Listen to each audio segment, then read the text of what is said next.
Salut chez vous. Voici nos actualités de ce jeudi 24 avril 2025. Occupation militaire de la ferme de Koundelungu. Je m'insurge contre cette torture morale, s'indigne Madame Olive Lembe Kabila. Marie-Olive Lembe Kabila, l'épouse de l'ancien président congolais Joseph Kabila, a récemment vigoureusement dénoncé la présence jugée illégale de militaires sur la ferme familiale de Koundelungu. Elle a dénoncé ce qu'elle considère comme une violation de propriété privée et des actes de pillage, indiquant que des soldats des forces armées de la République démocratique du Congo avaient investi la propriété sans document officiel ou information préalable à la famille Kabila. Ces militaires, pointés du doigt par Madame Lembe, auraient non seulement subtilisé des biens personnels tels que des ordinateurs et des téléphones portables, mais auraient également abattu des vaches pour se nourrir, laissant entrevoir une situation alarmante pour les propriétaires. Je m'insurge contre cette torture morale, a-t-elle déclaré, exprimant ainsi son indignation face aux méthodes qu'elle attribue au régime en place.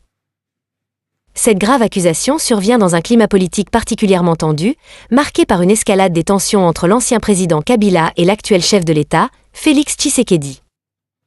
À peine une semaine auparavant, Madame Lembe avait signalé le vol et le pillage d'une autre propriété familiale à Kinshasa, où une opération des services de renseignement avait eu lieu sous prétexte de rechercher du matériel militaire présumé volé. 3 perquisitions se sont ainsi déroulées en moins d'une semaine dans les propriétés de la famille Kabila, soulignant une dynamique politique tumultueuse qui risque de raviver les vieilles blessures et de creuser un peu plus le fossé entre les deux camps.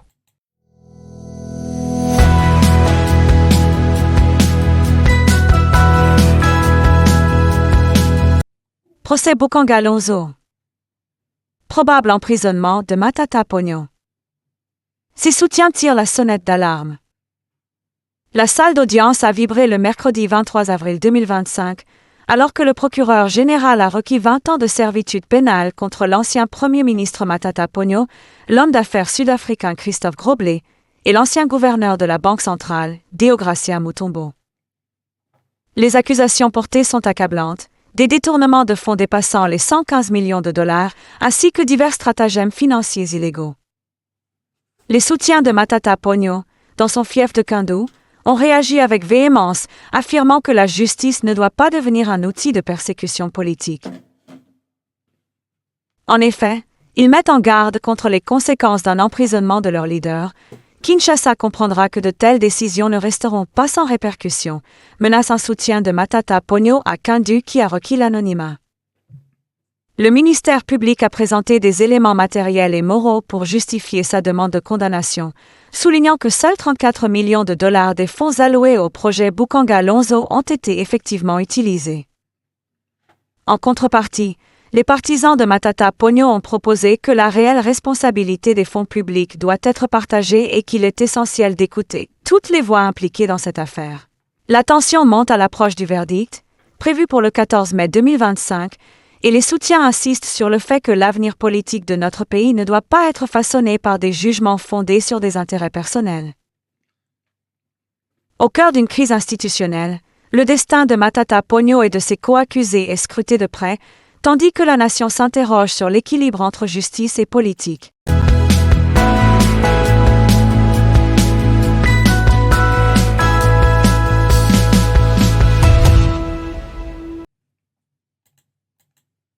Que se passe-t-il à Shabunda? Les enseignants revendiquent 3 mois d'arriérés de salaire. Depuis plusieurs mois, les enseignants des écoles conventionnées de Shabunda, situées au sud Kivu, endurent des conditions de vie précaires marquées par l'absence de salaire. Malgré leur dévouement sans faille à l'éducation des jeunes générations, ces professionnels se trouvent plongés dans une incertitude financière inquiétante. Ce contexte difficile a renforcé leur détermination à revendiquer une rémunération juste pour le travail accompli. Au cœur de cette crise, Junior Miseka, président de la Synergie des enseignants du Congo, Sieko Shabunda, a exprimé son indignation face à la situation alarmante des enseignants.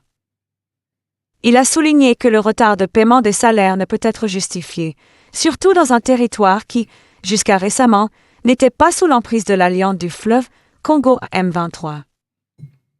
Cette déclaration met en lumière l'incohérence des décisions prises par les autorités, qui semblent ignorer la réalité quotidienne des éducateurs, pourtant essentielle au développement de la société.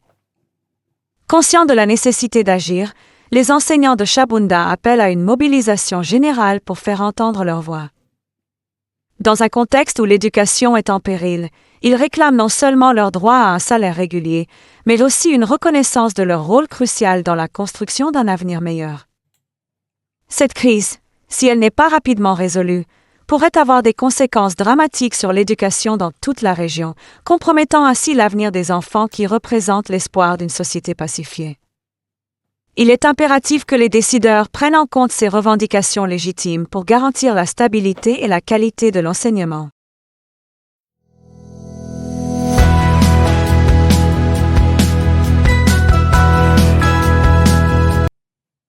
Chabunda vit dans une précarité grandissante, rapporte notre correspondante NAE. Dans le climat économique qui frappe la province du Sud Kivu, la situation à Chabunda, tout entière vouée à la paix et à la tranquillité, se dégrade de façon alarmante. Depuis la chute de Bukavu entre les mains de l'AFC M23 le 16 février 2025, cette localité isolée n'a pas bénéficié du moindre vol commercial en provenance des grandes villes alentours. Ce manque de liaison aérienne est devenu un symbole de l'abandon, transformant la vie de ses habitants en un véritable combat quotidien pour la survie. Les témoignages de Maître Isaac Kilunga, président de la société civile locale, dressent un tableau d'angoisse et de désespoir.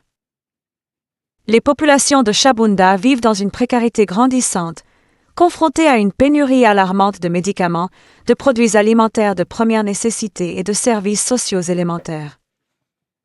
La santé de nombreux habitants est mise en péril, tandis que les enfants, privés de soins adéquats, voient leur avenir compromis. Face à cette crise humanitaire, le désespoir grandit, mais la voix de la société civile s'élève pour alerter l'opinion publique et les autorités, espérant qu'un élan de solidarité nationale et internationale puisse raviver une lueur d'espoir.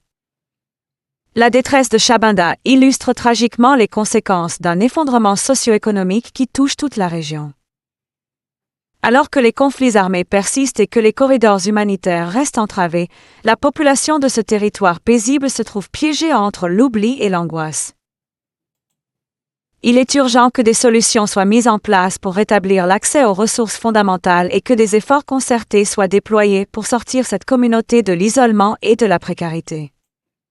L'avenir de Chabunda dépend de la mobilisation collective autour de son sort, afin qu'il retrouve non seulement les voies de la subsistance, mais également celles de la dignité humaine.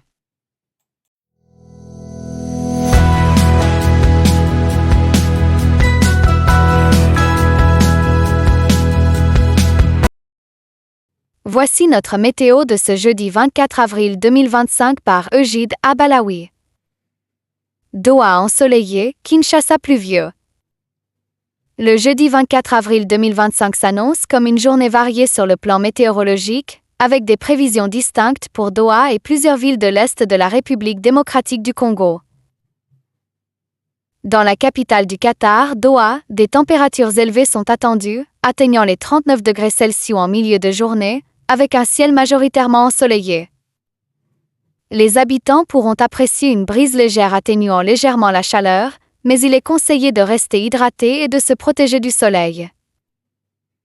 En revanche, à Kinshasa, la météo promet une ambiance légèrement plus douce, avec des températures autour de 28 degrés Celsius.